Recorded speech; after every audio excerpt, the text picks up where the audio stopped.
Where do we go next with Iran? Former Secretary of the Navy Ken Braithwaite breaks it down in 60 seconds or less. How far do we want to go? How deeply do we want to get engaged? I believe very strongly, as I've shared with you before, that Iran is the most dangerous nation in the world. And the most dangerous nation, as the president said, should never have the most dangerous weapons. So unfortunately, this was something that we were compelled to do. And the Israelis led the way in, and we have now delivered on our commitment to eliminate those sites. And, it's never a good thing to lose any lives on either side. But again, to deny this Iranian regime, this theocratic regime of nuclear weapon, was something that the United States had to do. All right, guys, what a weekend. I note this always on Fridays. It doesn't matter that it's a weekend. Trump doesn't care. The world doesn't care. It just happens. What a weekend. Just as a heads up, quick scheduling update for all those losers out there. Taco night is canceled. Anyone who thought the president didn't act with decisive action learned a lesson Saturday, didn't they? You back this guy into a corner, he tries to give you an off-ramp and you don't take it, he will act in America's interest. And today and Saturday night, Iran learned that the hard way. And also everyone else learned that when the president's willing to get a deal, he's willing to get a deal, but you push him too far and he'll act. So whether it's trade or war, don't push his buttons. Don't disrespect him. They found out the hard way. And I think it was a bigger night going forward for China, for all these trade talks, to understand what happened. And just as a reminder, because everyone's going, where did this come from? Whatever. I tweeted this Saturday morning before everything went out. I said, President Trump has done everything to give Iran a negotiated settlement, and they've done everything to force his hand. I told you this was coming. I told you how important that meeting was with the Europeans. They all sat down with their European counterparts. And if they had come out and said, well, we want to sit down with the president and negotiate, he would have given them that opportunity. But they didn't. They said, we're not going to sit down with him. We're not going to talk. They forced the president's hand and he acted. But I want to just talk a little bit about what that action looked like. It was highly coordinated. It was joint. You had Navy assets firing the Tomahawk missiles. You had Air Force assets dropping those bombs. It didn't just happen out of nowhere. For all of the talk, remember Politico Playbook last week said that the chairman of the Joint Chiefs of Staff was inexperienced. That mission, Saturday night, will go down in history as one of the most sophisticated, successful, effective missions in military history. The level of coordination, the covert nation, the jointness, the effectiveness, the elements of deception were second to none. It was unbelievable. I mean, I'm sure you've heard this by now, but they sent a second set of B-52s going towards Guam, where they thought that they would land in the Pacific, refuel, stage, and go from there. They had no idea that they were coming from the east, conducting multiple refuelings midair. At approximately 6:40 Saturday night, those B-2 bombers dropped two massive ordnance penetrators, 30,000-pound bunker buster bombs on that Fordo nuclear facility. And then they hit two other sites as well. Unbelievable what happened. Chairman of the Joint Chiefs of Staff, Dan Caine, said about 75 precision-guided weapons were used. More than 125 aircraft participated, including dozens and dozens of refueling tankers, reconnaissance, surveillance planes, plus a guided missile submarine. I mean, the level of coordination. And remember, all these guys in the media, they wanted to focus on signal and backbiting. This is the difference when you're focused on warfighting. When Pete Hegseth talks about mission focused and the warfighter ethos, this is what he's talking about. And the thing that was so interesting is this was precise, took out the facilities, making it very clear that we're not at war with Iran, that we're at war with Iran's capabilities, and we're going to take them out. We've got an amazing show coming your way. Former Navy SEAL Derrick Van Orden, who is a congressman from Wisconsin, sitting on the Armed Services Committee, is about to join us. Then the former Secretary of the Navy, Ken Braithwaite, he will join us. He's a former Navy admiral, happens to also be my former commanding officer. He will join us to talk about what we go forward, how we go forward. What about oil? What about the Strait of Hormuz? What other plays do we have? What countermeasures should we be ready for? We've got a lot to break down, and I don't think anyone else can bring you the insight that we're going to bring you today. These people are in the game. They're players. Derrick Van Orden's been on a lot of critical missions, so we will break that all down for you. The vice president, the president, everybody making it clear, we're not at war, though, and that's important because everyone wants to sow dissension among the MAGA base. We took out an asset. There are no boots on the ground. We're giving them a chance. You can come back to the table now. We showed you how serious we are. You cannot have a nuclear weapon. The chairman of the Joint Chiefs of Staff, Dan Caine, as I mentioned, made it very clear what it took to pull this off. Take a listen to him. Last night on the President's orders, U.S. Central Command, under the command of General Eric Kurilla, executed Operation Midnight Hammer, a deliberate and precise strike against 3 Iranian nuclear facilities. This was a complex and high-risk mission carried out with exceptional skill and discipline by our joint force. I want to thank every service member, planner, operator that made this mission possible. Their actions reflect the highest standards of the United States Armed Forces. This operation was designed to severely degrade Iran's nuclear weapons infrastructure. It was planned and executed across multiple domains and theaters with coordination that reflects our ability to project power globally with speed and precision at the time and place of our nation's choosing. This was a highly classified mission with very few people in Washington knowing the timing or nature of this plan. I'll refer you to the graphic on the side as I walk you through some of the operational details. At midnight Friday into Saturday morning, a large B-2 strike package comprised of bombers launched from the continental United States. As part of a plan to maintain tactical surprise, part of the package proceeded to the west and into the Pacific as a decoy, a deception effort known only to an extremely small number of planners and key leaders here in Washington and in Tampa. The main strike package, comprised of 7 B-2 Spirit bombers, each with 2 crew members, proceeded quietly to the east with minimal communications. Throughout the 18-hour flight into the target area, the aircraft completed multiple in-flight refuelings.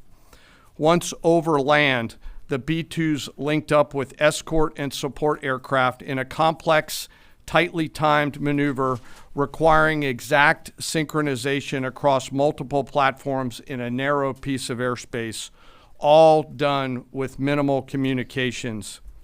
This type of integration is exactly what our joint force does better than anyone else in the world. At approximately 5 p.m. Eastern Standard Time last night, and just prior to the strike package entering Iran, a U.S. submarine in the Central Command area of responsibility launched more than 24 Tomahawk land attack cruise missiles against key surface infrastructure targets at Esfahan. As the Operation Midnight Hammer strike package entered Iranian airspace, the U.S. employed several deception tactics, including decoys, as the 4th and 5th generation aircraft pushed out in front of the strike package at high altitude and high speed, sweeping in front of the package for enemy fighters and surface-to-air missile threats. The strike package was supported by U.S. Strategic Command, U.S. Transportation Command, U.S. Cyber Command, U.S. Space Command, U.S. Space Force, and U.S. European Command. I mean, that's unbelievable what he did. I mean, it was, like I said, when you look at the level of precision and coordination that took, that shows you the might of our military, the level of coordination, the sophistication, the decision-making process, the president. It was unbelievable, though. Secretary of Defense, the vice president, all out there making it very clear. We can keep going.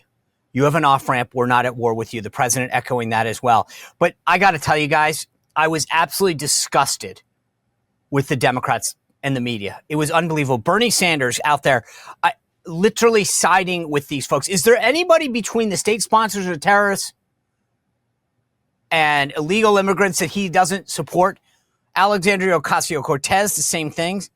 And then there's Hakeem Jeffries, the leader of the Democratic Party. He tweeted this: first, the Trump administration bears the heavy burden of explaining to the American people why this action was undertaken. Undertaken because they've got a nuke, you moron. That's why. Second, Congress must be fully briefed in a classified setting.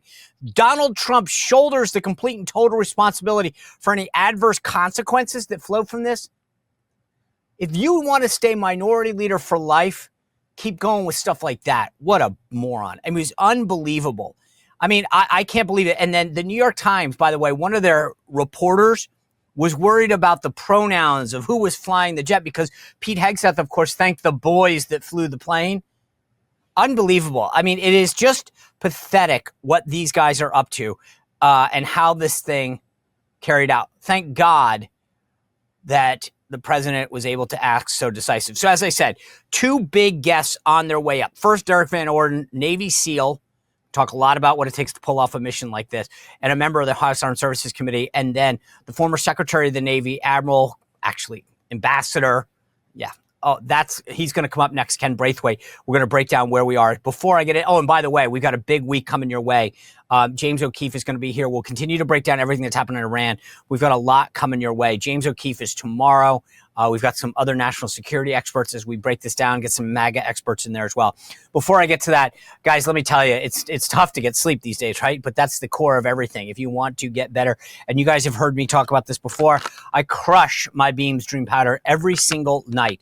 I've been alternating between the coconut cinnamon, which is one of my favorites, but I'm growing a little fond, I have to admit, to the brownie. It's pretty amazing.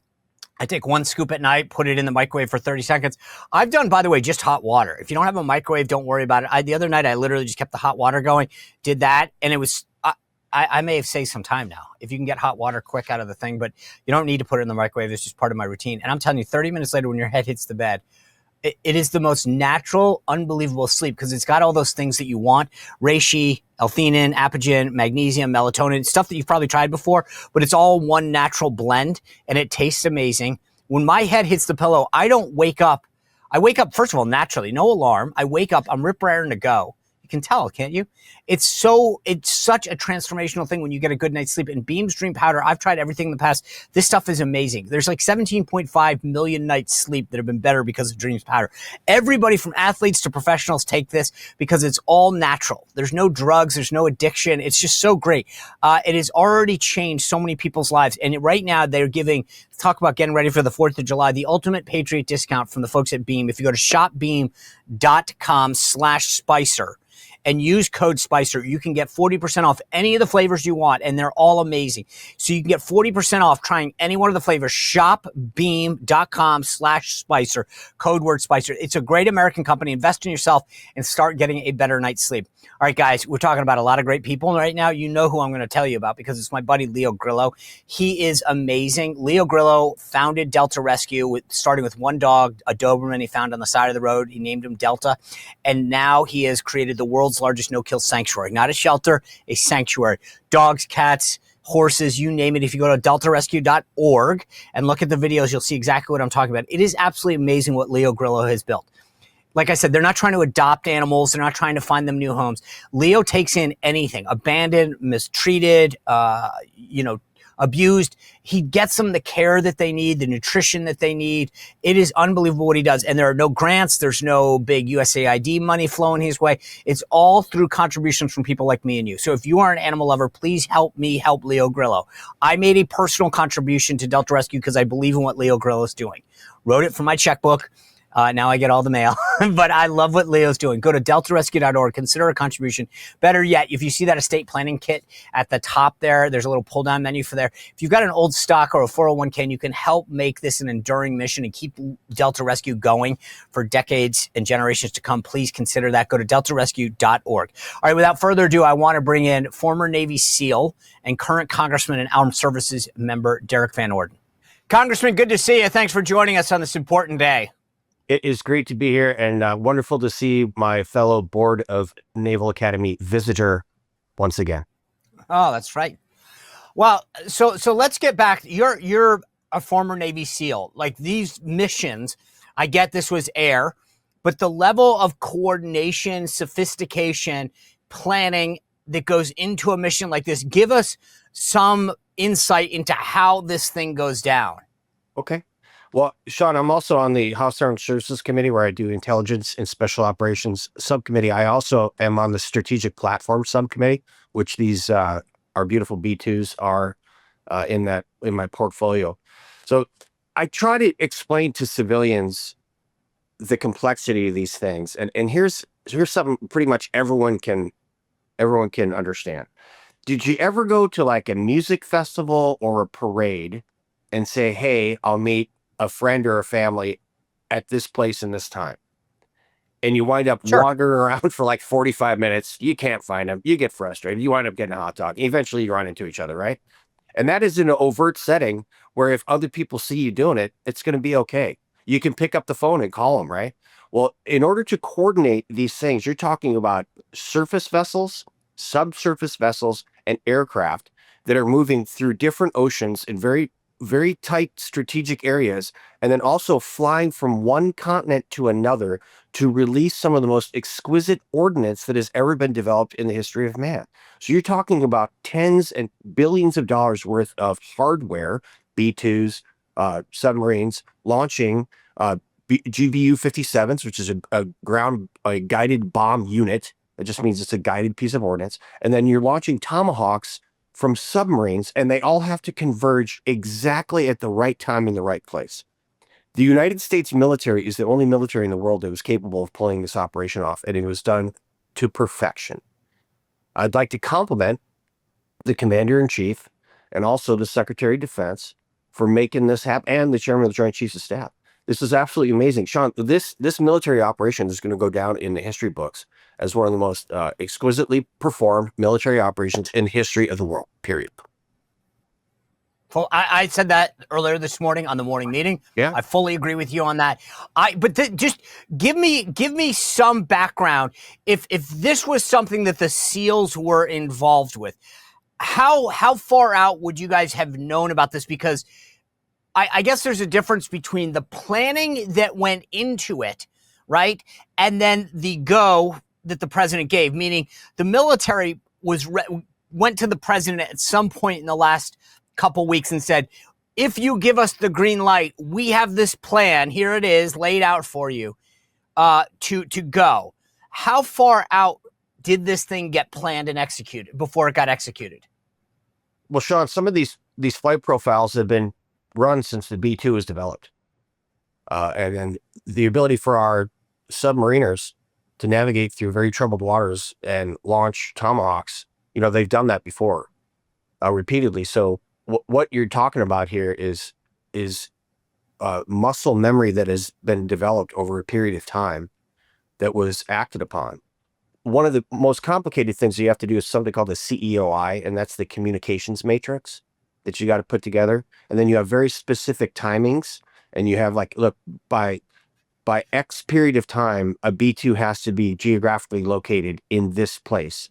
By X period of time, a destroyer or a frigate has to be in this exact location, or the submarine has to be in this exact location. That's the part that's difficult to coordinate amongst the other units. But when you practice things individually, then you all come together.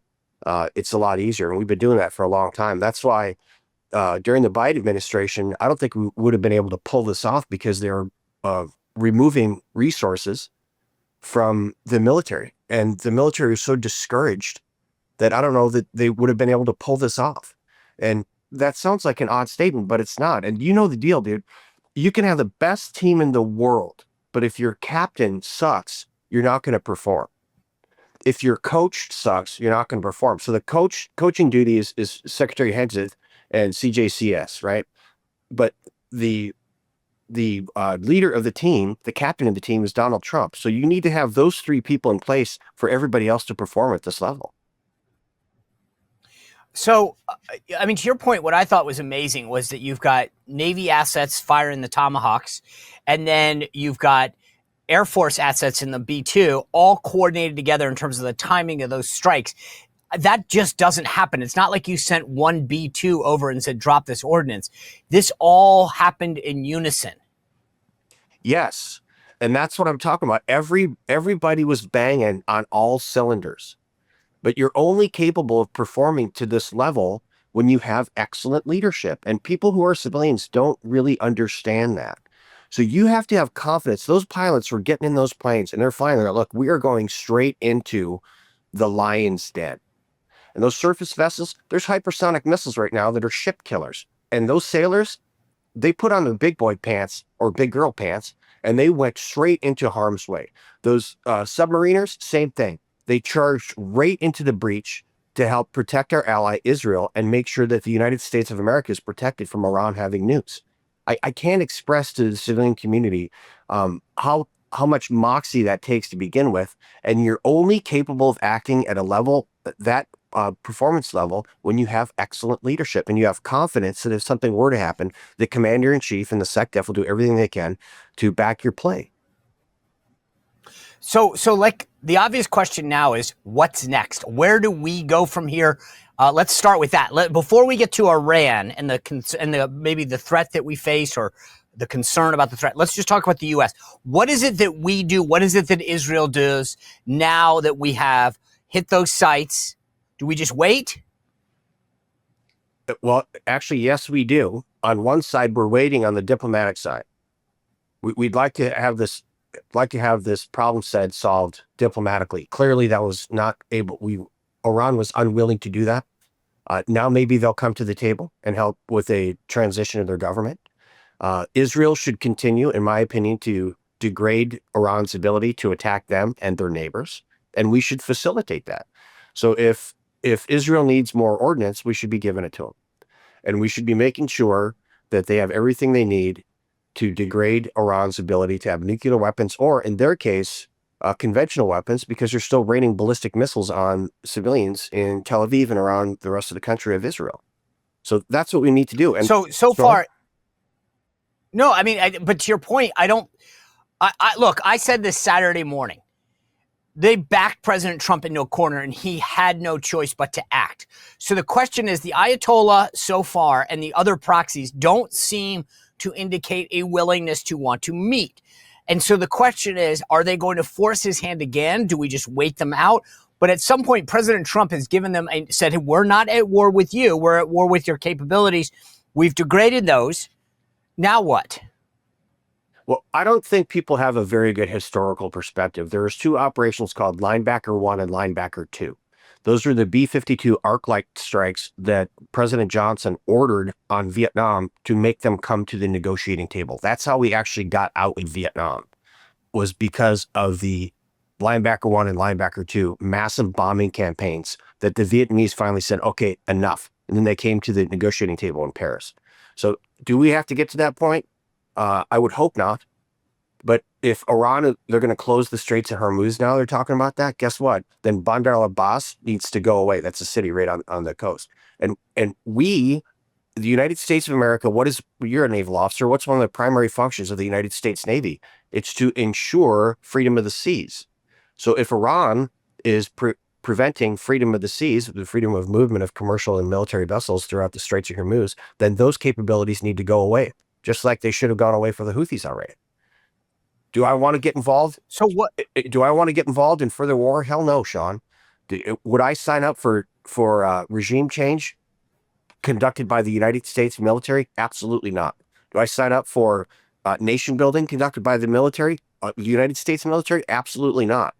And let me give you some examples why, Sean. I'm going to name a couple of things we've been involved with, military operations. You stop me when one comes up that worked. Okay, you ready? Vietnam, Afghanistan, Iraq, Libya, Haiti. Nope. None of these things work. Yeah.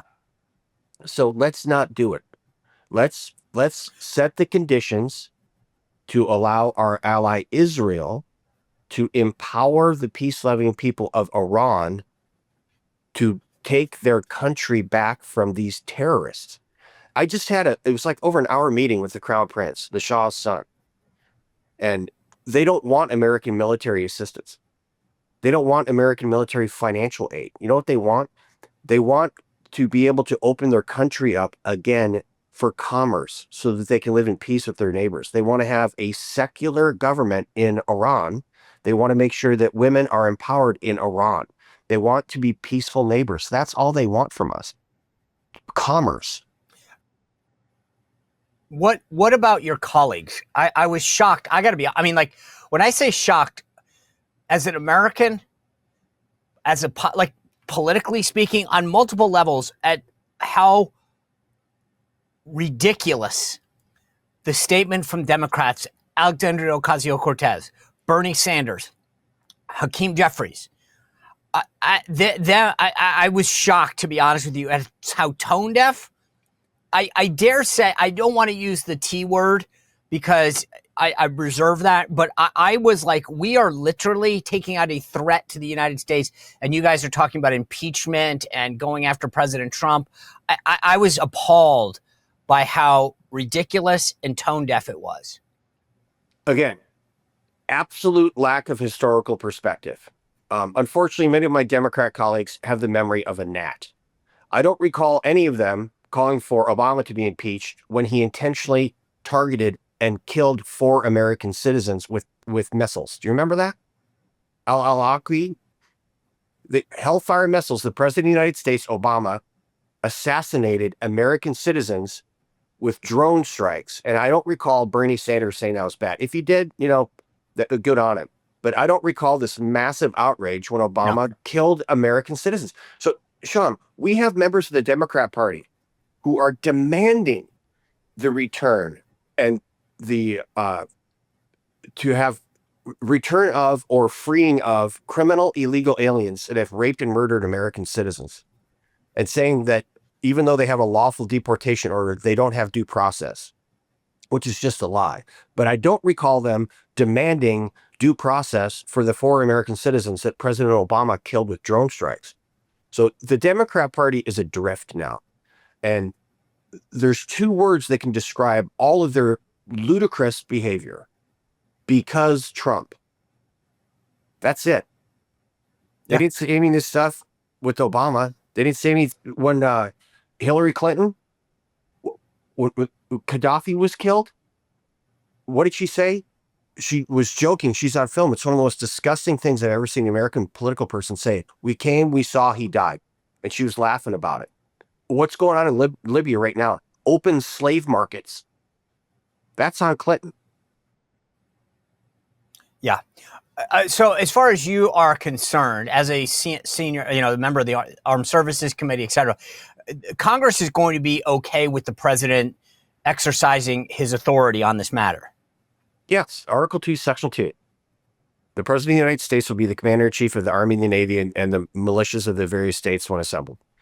So, yeah, absolutely. Do we need to do Article 1, Section 8? That's the War Powers Act? No. To me, there's a very clear line, Sean. If you're talking about sticking Americans on the ground, that's when Congress needs to get involved here. Right. Okay. To me, that is a hard line. Yeah. So, I mean, I get your point. I mean, they have been silent, if not encouraging, when Obama did stuff in particular. It's amazing that suddenly now that there's a red line, Bernie Sanders cares. Well, Bernie's out freeing Palestine and getting rid of the oligarchy. Maybe he should just stay in that lane. And speaking on that note, but is there anyone serious? Are there any serious Democrats that you respect on your committee that have shared that sentiment, or is it isolated to the crazy leftists? I haven't spoken to him yet. I'm actually heading back to DC right now, but I've been very frank. I'll be very frank with you. I've been incredibly disappointed by the Democrats on the House Armed Services Committee. I mean, incredibly disappointed. I had to sit through a 5-hour committee hearing, listening to them berate the Secretary of Defense, calling him incompetent, shouldn't be able to do this, he can't keep a secret, the DOD is in disarray under his leadership. All of those people need to come back. All those Democrats on the House Armed Services Committee that were just incredibly disrespectful and their conduct was just disgusting, and apologize directly to Pete Hegseth. Say, sorry, man. Yeah. You just pulled off one of the most exquisite military operations in the history of the planet. Also, a bunch of them were trying to goad Raising Caine, the chairman of the Joint Chiefs of Staff, trying to goad him into making political statements. And he's like, no, I'm not going to answer that. One of the questions is really interesting. Deluzio said it. Chris Deluzio is a Naval Academy guy. And he was very respectful. He's not one of the guys I'm talking about. But he asked this question, and then Raising Caine was like, hey, look, man, for me to even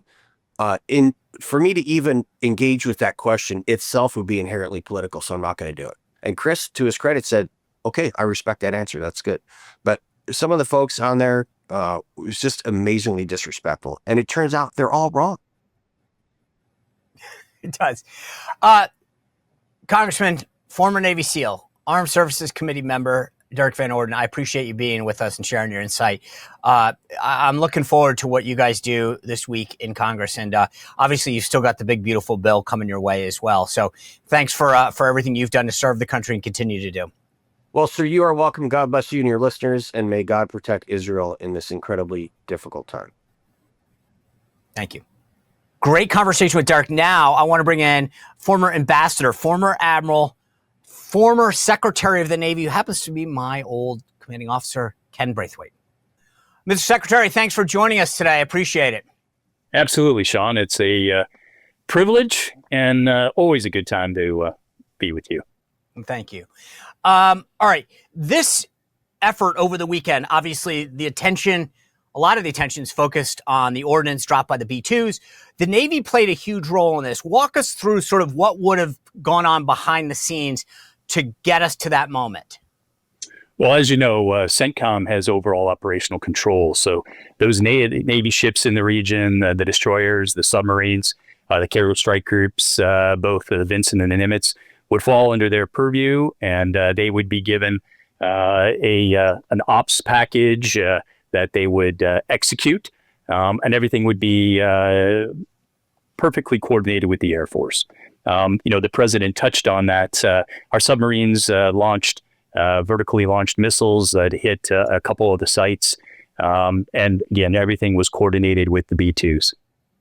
So once this happens now, what is the role of the Navy? You mentioned the Nimitz and the Vinson in that area. You've got the destroyers, you've got the subs. Are they just waiting for further orders? Are they posturing in a particular way? What do they do now? Well, huge firepower, as you well know, being a naval officer yourself, Sean, that, deterrence from the sea, power projection, all very critical. We have two carrier strike groups, the Vinson that was on station and the Nimitz that was coming to relieve them. Now, there will be some overlapping duty for both of those strike groups. Each of them carry about 70, 75 aircraft. And then you have all the vertical launched missile systems on all the destroyers, the two cruisers that are present.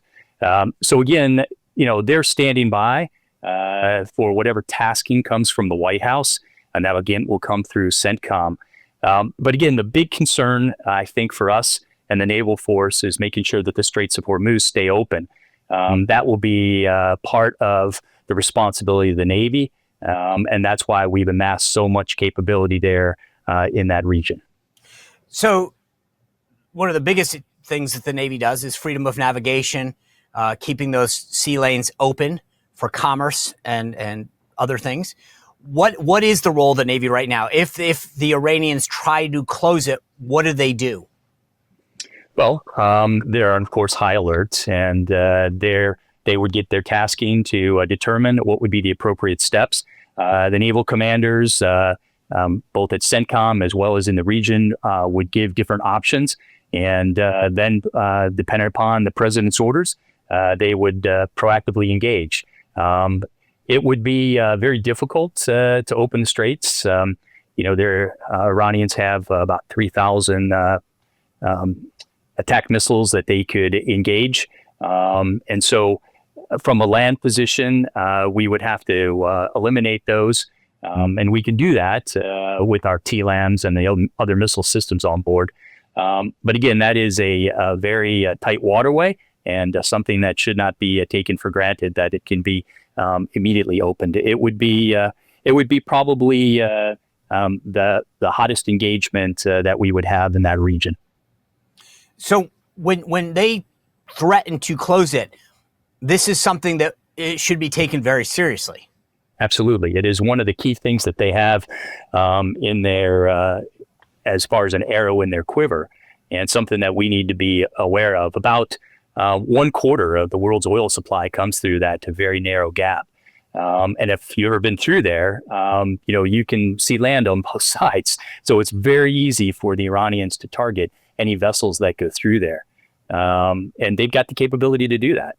Now, they would hurt themselves, Sean, if they did that, because, of course, a lot of their GDP depends upon the oil that they export, especially to China. So, it would come at with some great impact for them as well. So I think there's a lot of people who might not have the full military understanding and experience that you have that are saying, well, wait a second, we've got 2 carrier battle groups in the area. We've got all these other assets, these air bases, military assets in the region. And the Iranians are going to stop us? Like what, just give us a sense of like, why is this something that suddenly the great military of the United States can't just eliminate the threat of?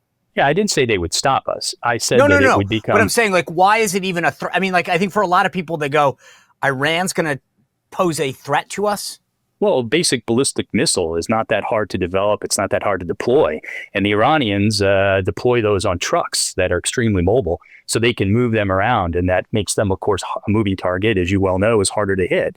So if we tried to punch through the straits, they would be able to target us. And there would be some casualties, absolutely. I believe in the power projection of the U.S. Navy to be able to keep those straits open. But it would be, as I said earlier, a really hot dust-up, Sean. And it would not be something that the Navy could just go about unilaterally without thinking through, what's coming back our way.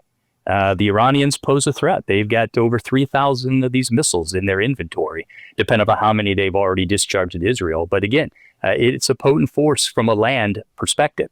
On the sea, of course, as we've demonstrated before, they can't stand up to us at all.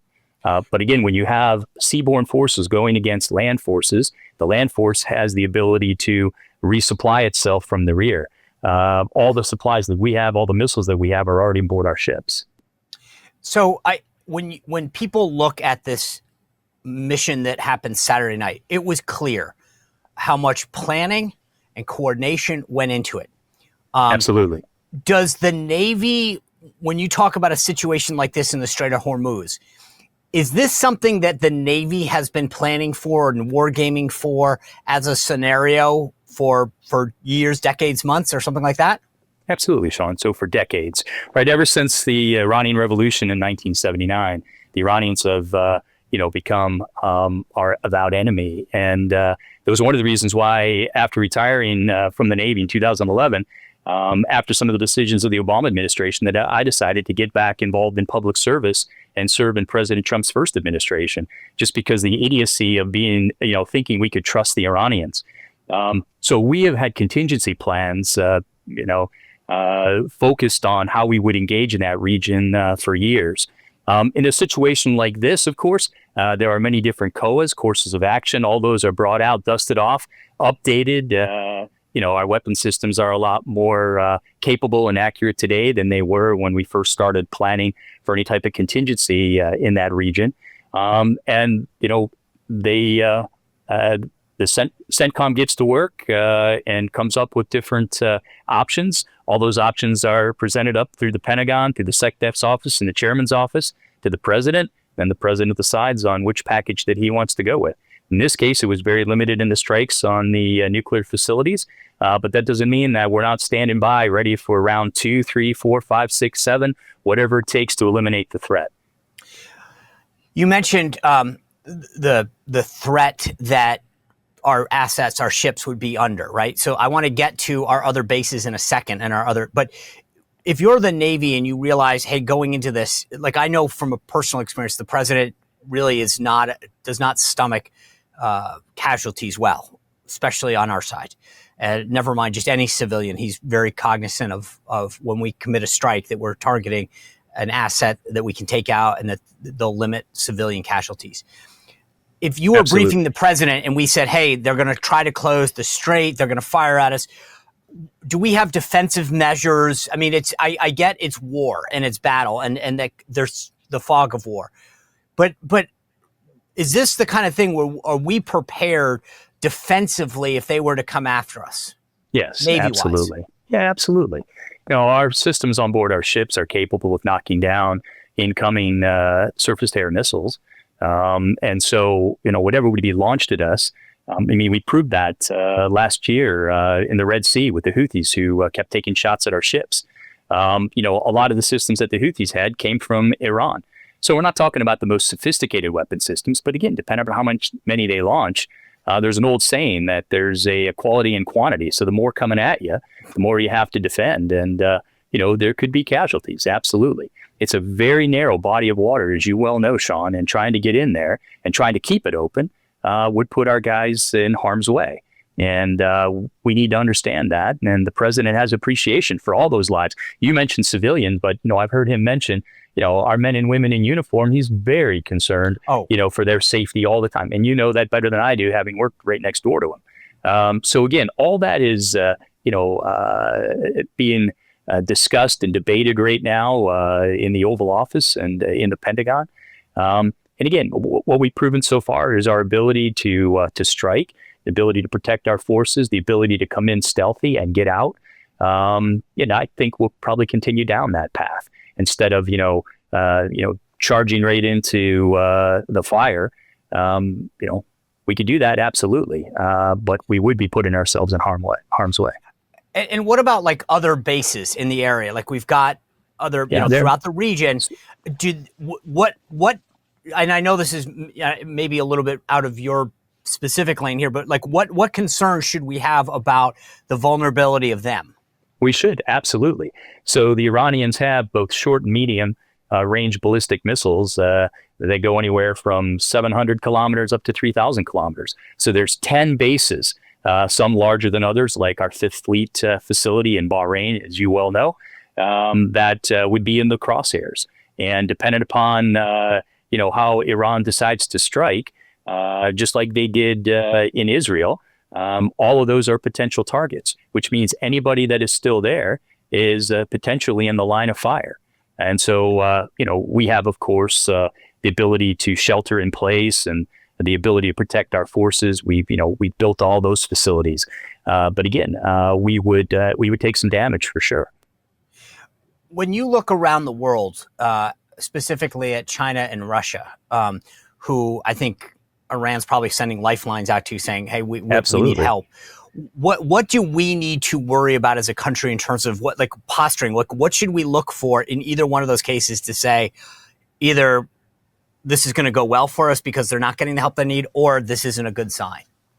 Yeah. So today, as you well know, the Iranian foreign minister's meeting with Putin and going through different options, I'm sure, about how the Iranians could be resupplied from Russia. But Russia's involved in a war of their own, as you well know. I was in Ukraine last year, and that war's not going really well for them. They have been exposed in their inability to be a superpower, their inability to have the trained forces that they and most of NATO thought they had. So they've exposed themselves. China becomes a much more concerning situation because, that relationship between us is tenuous as it is. The Chinese are very strategic. If you note, they basically sit on the sidelines and watch everybody else trade punches while they continue to build their forces and continue to protect their resources from a military perspective. I mean, here we're going to be launching missiles. We've already dropped bombs. Those are all things that are out of our arsenal that we can't just, snap our fingers and have back in battery tomorrow. And so these are things that we need to be thinking about. Again, how far do we want to go? How deeply do we want to get engaged? I believe very strongly, as I've shared with you before, that Iran is the most dangerous nation in the world. And the most dangerous nation, as the president said, should never have the most dangerous weapons. So unfortunately, this was something that we were compelled to do. And the Israelis led the way in, and we have now delivered on our commitment to eliminate those sites. And, it's never a good thing to lose any lives. on either side. But again, to deny this Iranian regime, this theocratic regime of nuclear weapon, was something that the United States had to do. We had no choice in it. Absolutely. Lastly, just walk me through real quick the decision-making process. Who's involved? You mentioned CENTCOM, obviously the SECNAV and the chairman of the Joint Staff. Like at a moment like this, who are the people in the president's ear? Yeah, those are the predominant ones. The chairman, of course, the president talked about him the other night, General Dan Raisin Caine, super fantastic guy. I know him well. And working with Secretary Hegseth, as well as with Secretary of State, National Security Advisor Marco Rubio, they would come up with different options. Of course, as you well know, the military structure below that, led by CENTCOM, would come up with the different packages. They would be briefed to those individuals, and those individuals would then brief the president. The president would have the ability to talk to the COCOM, that is CENTCOM. That's probably going on right now because, again, they're the ones who have operational control for everything going on in that region. So those are the key players. Those are the people that would be brought in the room, and those are the ones that would exchange ideas, and the president would be looking for their input. Okay. Secretary Ken Braithwaite, former Secretary of the Navy, Ambassador, Admiral, and my former boss. Thank you for joining us today. I really appreciate it. Guys, we got a great show coming your way. Column coming out tomorrow, SeanSpicer.com. And we'll continue to monitor this all week long, bringing you the greatest insights from the White House and from the national security arena.